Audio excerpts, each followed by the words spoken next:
रूस और यूक्रेन की जंग 3.5 साल से जारी है, लेकिन अब दुनिया की नजरें जंग पर नहीं, बल्कि रूस और बेलारूस की जमीन पर हो रहे विशाल सैन्य अभ्यास जापान 2025 पर टिकी गई है।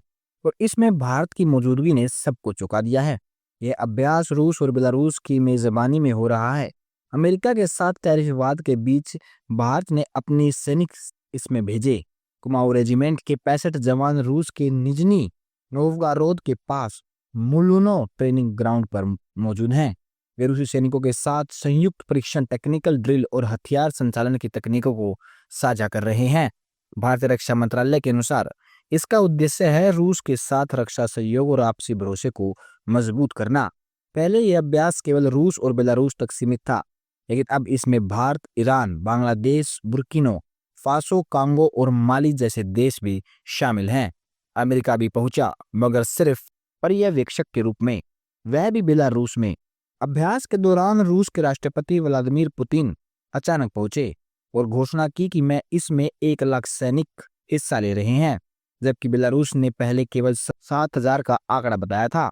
इस अंतर ने नाटो की चिंता बढ़ा दी है। हाल ही में रूस के 21 ड्रोन पोलैंड की सीमा में घुसे, जिसके बाद पोलैंड ने सीमा बंद करने और 40,000 सैनिक तैनात करने का निर्णय लिया। 2022 के बाद पहली बार अमेरिका ने इस अभ्यास को नजदीक से देखा है। पेंटागन ने पुष्टि की। बेलारूस स्थित अमेरिकी दूतावास को सैन्य अभ्यास में विजिटर डे पर हमारे डिफेंस अटैच को बुलाने का न्योता मिला था। हाल में हमारे देशों के बीच अच्छे संबंध बने हैं, इसलिए हमने यह निमंत्रण स्वीकार किया। विशेषज्ञों का मानना है कि राष्ट्रपति ट्रंप बेलारूस को रूस से अलग करने की कोशिश कर रहे हैं। कुछ लोग इसे यूक्रेन युद्ध खत्म करने की रणनीति से भी जोड़ रहे हैं। हाल ही में बेलारूस की एयरलाइन पर लगे प्रतिबंध हटाने और बदले में 52 राजनीतिक बंदियों की रिहाई इसी दिशा की ओर संकेत माना जा रहा है। इस घटनाओं के बीच भारत की भूमिका सबसे अहम बनती है। दशकों से चले आ रहे रक्षा सहयोग, रूस से तेल की खरीद और अंतर्राष्ट्रीय दबावों के बावजूद रिश्तों को बनाए रखना भारत की संतुलित नीति को स्पष्ट करता है। हाल ही में एससीओ सम्मेलन में प्रधानमंत्री नरेंद्र मोदी ने पुतिन और शी जिनपिंग से मुलाकात करी।